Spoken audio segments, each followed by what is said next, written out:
नमस्कार, मी ऋतुजा कदम. आपण पाहत आहात एनडीटीव्ही मराठीचं विशेष बातमीपत्र महाराष्ट्रनामा. महाराष्ट्र सरकारनं सर्वसामान्यांच्या हितासाठी कोणते निर्णय घेतले, कोणत्या योजना राज्यात राबवल्या ज्यामुळे राज्याचा चेहरामोहरा बदलतोय याची माहिती आम्ही तुम्हाला या बातमीपत्रात देणार आहोत.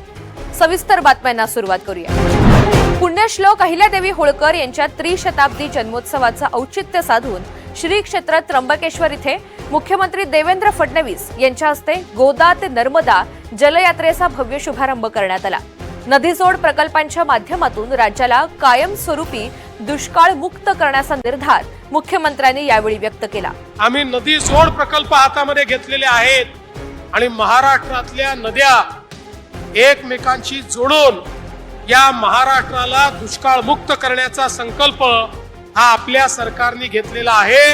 आगामी सिंहस्थ कुंभमेळा 2027च्या पार्श्वभूमीवर गोदावरी नदी निर्मळ आणि अविरत प्रवाही ठेवण्यासाठी शासन युद्ध पातळीवर प्रयत्न करत असून जलसंपदा विभागाचा हा उपक्रम राज्याच्या जलसमृद्धीसाठी मैलाचा दगड ठरणार आहे.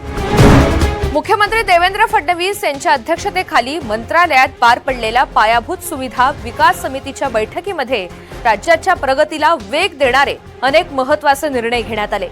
मुंबई मेट्रो मार्गिका 5A साठी 18,130.55 कोटी रुपयांच्या कामांना मंजुरी देण्यात आली आहे. त्यामुळे ठाणे, भिवंडी, कल्याण आणि उल्हासनगरमधील 69 लाख नागरिकांच्या प्रवासाचा वेळ 50% वाचणार आहे. विदर्भातील दळणवळण सक्षम करण्यासाठी नागपूर, गोंदिया, भंडारा, गडचिरोली आणि नागपूर, चंद्रपूर या 3 द्रुतगती महामार्गांच्या भूसंपादनासाठी हुडकोकडून कर्ज घेण्यास तसंच प्रशासकीय खर्चाला मुख्यमंत्र्यांनी मान्यता दिली. तसंच नाशिक त्र्यंबकेश्वर सिंहस्थ कुंभमेळा 2027च्या तयारीसाठी 1063 कोटी रुपयांच्या विकास कामांना हिरवा कंदील दाखवण्यात आला. या बैठकीमध्ये उपमुख्यमंत्री एकनाथ शिंदे यांनी मंत्रिमंडळातील सदस्यांच्या उपस्थितीमध्ये विदर्भातील प्रकल्प 6 वर्षात पूर्ण करण्याचे निर्देश दिले. भंडारा जिल्ह्यामधील गोसीखुर्द जलाशयातील जलपर्यटन प्रकल्पाचा आढावा घेताना उपमुख्यमंत्री एकनाथ शिंदे यांनी पहिल्या टप्प्यातील जेट्टीचं काम त्वरित पूर्ण करण्याचे आदेश दिले. सह्याद्री अतिथीगृह इथे झालेल्या बैठकीमध्ये त्यांनी पर्यटन विकासाला चालना देण्यासाठी दुसऱ्या टप्प्याचा सविस्तर प्रस्ताव तातडीने सादर करण्याचे निर्देश जिल्हाधिकाऱ्यांना दिले. त्यामुळे विदर्भातील पर्यटनाला मोठं बळ मिळणार आहे.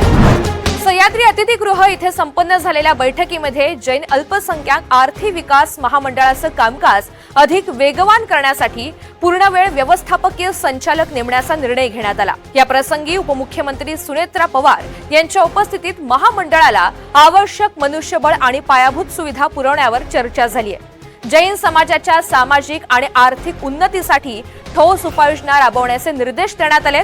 प्रलंबित अशासकीय सदस्यांच्या नियुक्त्यांचा प्रश्न सुद्धा लवकरच मार्गी लावला जाणार आहे. राज्यातील दुधातील भेसळ रोखण्यासाठी एआयचा वापर करून सक्षम यंत्रणा तयार करण्याचे निर्देश मुख्यमंत्री देवेंद्र फडणवीस यांनी राष्ट्रीय डेअरी विकास बोर्डाला दिलेले आहेत. महानंदच्या पुनरुज्जीवनासह नागपूर आणि उदगीर इथे अत्याधुनिक डेअरी प्रकल्प उभारले जाणार असून आरए आणि महानंद ब्रँडचे लवकरच रिलॉन्चिंग केले जाईल. मुख्यमंत्री देवेंद्र फडणवीस यांच्या उपस्थितीत जलसंपदा विभाग आणि तात्यासाहेब कोरे वारणा नवशक्ती निर्माण संस्था यांच्या 3 उदंचन जलविद्युत प्रकल्पांसाठी सामंजस्य करार करण्यात आला. या 5,199 कोटींच्या गुंतवणुकीमधून कोल्हापूर, सिंधुदुर्ग आणि शाहूवाडी इथे 1,100 मेगावॅट वीज निर्मिती होणार असून यामुळे महाराष्ट्र ऊर्जा साठवणूक आणि शाश्वत वीज पुरवठ्यात देशात अग्रेसर ठरणार आहे. मुख्यमंत्री देवेंद्र फडणवीस यांच्या अध्यक्षतेखाली झालेल्या मंत्रिमंडळ उपसमितीच्या बैठकीमध्ये राज्यातील 18 विशाल प्रकल्पांना विशेष प्रोत्साहन देण्यास मान्यता देण्यात आली. या ऐतिहासिक निर्णयामुळे राज्याच्या औद्योगिक क्षेत्रात 2,56,137 कोटींची मोठी गुंतवणूक होणार आहे. याद्वारे 1 लाखापेक्षा अधिक रोजगारांच्या संधी निर्माण होतील. Solar cell, green steel, lithium battery आणि इलेक्ट्रिक वाहनं यांसारख्या उच्च तंत्रज्ञानावर आधारित प्रकल्पांना प्राधान्य देण्यात आलंय. या गुंतवणुकीमुळे महाराष्ट्र हे देशातील गुंतवणुकीचं प्रमुख केंद्र म्हणून अधिक सक्षम होणार असून राज्याच्या सर्वांगीण प्रगतीला मोठी गती मिळणार आहे. तर या होत्या या आठवड्याच्या महत्त्वाच्या बातम्या. पुन्हा भेटूयात पुढच्या आठवड्यात. नमस्कार.